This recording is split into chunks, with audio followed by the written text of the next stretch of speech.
The last time I used drugs was in 1996, and I was 56 years old. For 40 years, Gerald Jones of Indianapolis, Indiana, was hooked on drugs. All of these may look like burns, but this is from needle marks, where I would stay up day and night just using drugs, just injecting myself. Sadly, he was influenced at a young age by those closest to him.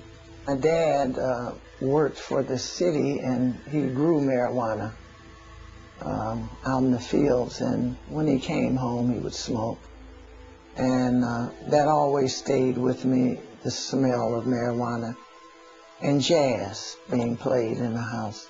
When Gerald was 5 years old, his mother died of tuberculosis. Then his father abandoned him. After years of being shuffled between family members, he felt like he didn't belong anywhere. The world of drugs became an easy escape for him. At the age of 14, I began to smoke marijuana, and at the age of 16, I became addicted to heroin, unfortunately, and I tried it.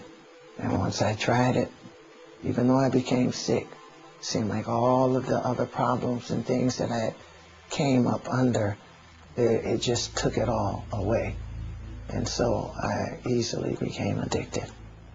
To supply his growing habit, Gerald began selling drugs.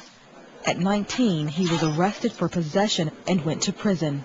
At that age, I was young. I was a little curly-haired guy, you know what I mean? I did a whole lot of stuff. But the prison experiences that I had was very rough. In order to survive, Gerald became a prime recruit for the Nation of Islam. They made sure that nobody ever messed with me. The Muslims not only provided a safeguard for Gerald, they also taught him a new way of thinking. I easily received the doctrine that the white man was the devil and the black man was the original man. All this fitted my mind, my natural mind, and it gave me a reason to understand why my behavior was like it was, and somewhere to put the blame.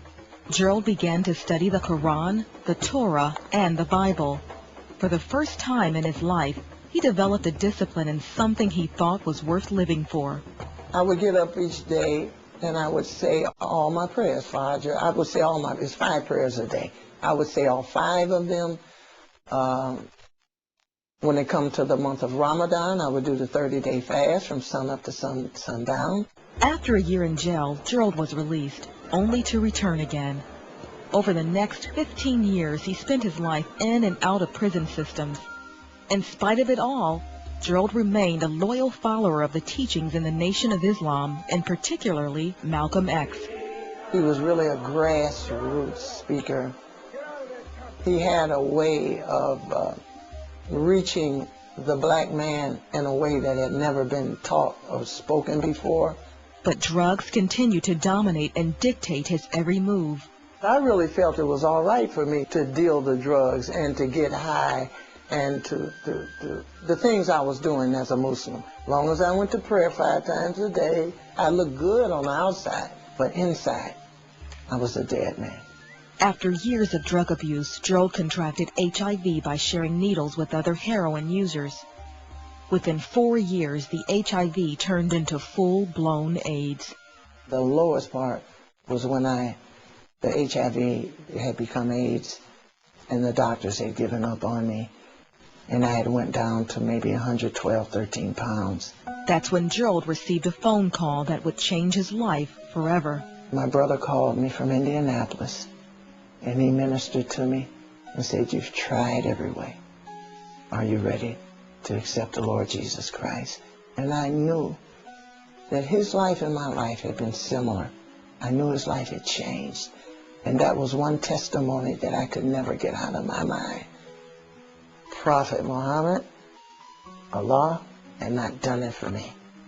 And when he called and said, "Are you ready to accept the Lord?" And I did. And when I prayed over the phone with him, I broke.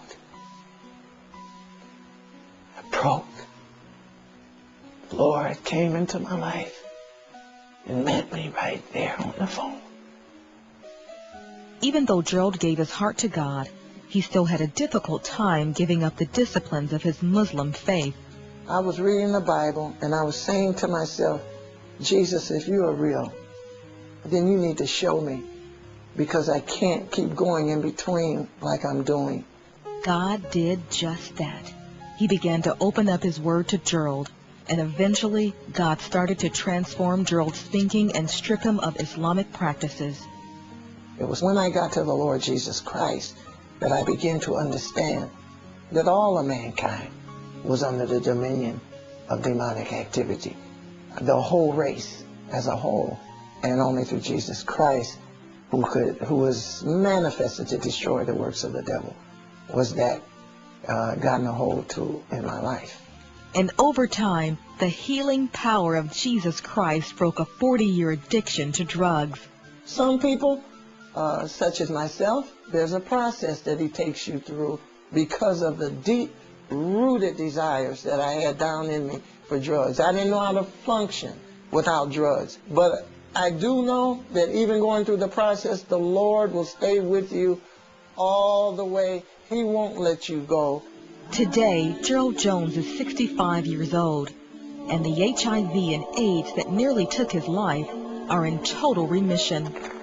I can't express the liberty and the freedom that I feel in getting up and wanting orange juice and eggs and a breakfast.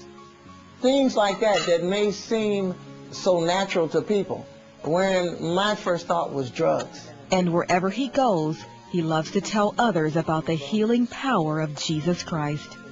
I enjoy seeing the life change, not just to get them to the Lord, but to see the transition, to see the Lord at work in their lives, and to see them go through the process.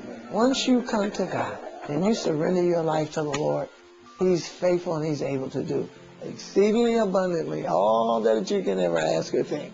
And it's true. It's true.